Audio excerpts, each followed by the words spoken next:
નમસ્કાર CB24 news સાથે હું રેશમા આપનું સ્વાગત કરું છું। 17મી ઓગસ્ટના રોજ ભારતીય મજદૂર સંઘ દ્વારા કામદારોના લાંબા સમયથી પડતર પ્રશ્નો અને અધિકારો માટે દેશવ્યાપી આંદોલન અને પ્રદર્શનો યોજવામાં આવ્યા હતા। દેશના અર્થતંત્રનો પાયો નાખનાર અને ઉત્પાદન ક્ષેત્રમાં દિવસ રાત અથાગ મહેનત કરનાર મજૂર વર્ગ સતત ઉપેક્ષા અને અસુરક્ષાનો સામનો કરી રહ્યો છે। વધતી જતી મોંઘવારી, જીવન નિર્વાહના વધતા ખર્ચ અને બદલાતી કામ કરવાની પરિસ્થિતિઓને સામાન્ય કામદારોના પારિવારિક જીવનને ગંભીર રીતે જોખમમાં મૂક્યું છે। આ સ્થિતિમાં ભારતીય મજદૂર સંઘે 17મી ઓગસ્ટ 2026ના રોજ દેશવ્યાપી આંદોલનનું આહ્વાન કર્યું છે, જેથી કેન્દ્ર સરકાર ઉપર કામદારોની લાંબા સમયથી પડતર માંગણીઓનો તાત્કાલિક ઉકેલ લાવવા દબાણ કરી શકાય। આંગણવાડી કાર્યકરો, આશા કાર્યકરો, મધ્યાહન ભોજન કાર્યકર્તાઓ અને રાષ્ટ્રીય આરોગ્ય મિશન કર્મચારીઓ સહિત 10 મિલિયનથી વધુ સ્કીમ વર્કર્સ પ્રત્યે કેન્દ્ર અને રાજ્ય સરકારના અભિગમની સમીક્ષા કરવાનો સમય આવી ગયો છે। કોઈપણ સામાજિક કલ્યાણ યોજનાનો સામાન્ય સમયગાળો 10થી 12 વર્ષનો હોય છે। જોકે ઓક્ટોબર 1975માં શરૂ થયેલી અને અડધી સદી પૂર્ણ કરી ચૂકેલી આંગણવાડી પ્રણાલીને હજુ પણ ફક્ત યોજના માનવું એ ઘોર અન્યાય છે। ભારત વિશ્વમાં બીજે ક્યાંય પણ ન જોઈ શકાય તેવા વિશાળ અસંગઠિત કાર્યબળનું ઘર હોવાથી બદલાતા કાર્યકારી વાતાવરણને અનુરૂપ ચોક્કસ રાષ્ટ્રીય નીતિ ઘડવી ખૂબ જ મહત્વપૂર્ણ છે।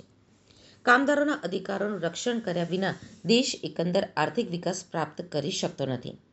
17મી ઓગસ્ટના રોજ શેરીઓમાં ગુંજતા કામદારોના અવાજો નીતિ નિર્માતાઓ માટે સ્પષ્ટ સંદેશ છે।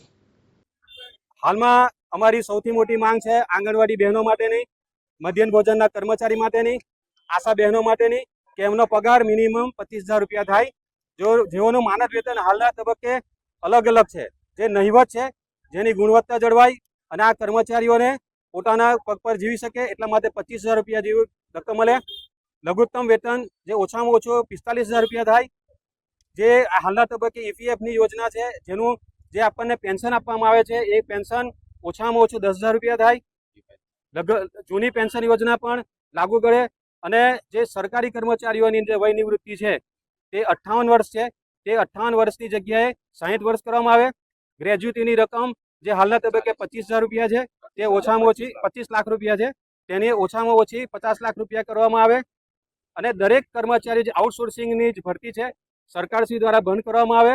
આવા તમામ કર્મચારીઓ જે 10 વર્ષથી વધારે સમયથી ઉપર નોકરી કરી રહ્યા છે, સરકારશ્રીએ પણ જે ઉમાદેવીના ચુકાદાના આધીન, વિનોદચંદ્રના ચુકાદાના આધીન અને હાલના તબક્કે સરકારશ્રીમાં પંચાયત ડિપાર્ટમેન્ટ દ્વારા પણ લગભગ 1600 કરોડનો બોજો પડવામાં આવ્યો છે અને એ કેસના આધારે એ બધા કર્મચારીઓને નિયમિત કરી શકાય તેમ છે।